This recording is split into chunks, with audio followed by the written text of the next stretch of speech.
করে আমি জানি কামে আলসামি পাইবেন না, সারাদিনে এক কোন দিনে কাজ করবে। আসসালামু আলাইকুম।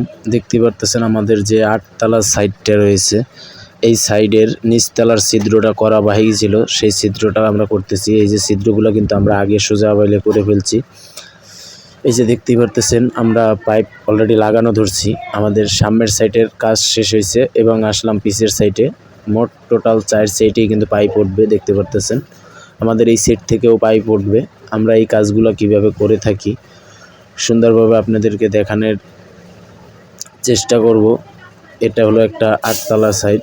আমরা এই পিছন সাইডে এই যে দেখতে পারতেছেন একটা লাইন সম্পূর্ণ তোলা শেষ, আর একটা লাইন এই যে আমি এখন তুলতেছি।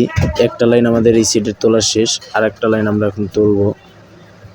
এর পাশাপাশি কিন্তু যে পানির লাইনটা আছে, পানির লাইনটাও আমরা তুলে দিছি। পানির লাইন এবং 6 ইঞ্চি দিয়ে করছি আমরা, এই যে দেখেন। এর সাথে কিন্তু পানির লাইন যেটা বাথরুমে পানি যাবে, আর এবং ওয়েস্টের যে ময়লা পানির যে 4 ইঞ্চি লাইনটা, সেটাও এই যে দেখতে পারতেছেন আমরা দ্বিতীয় যে লাইনটা আছে সেই লাইনটা তুলতেছি।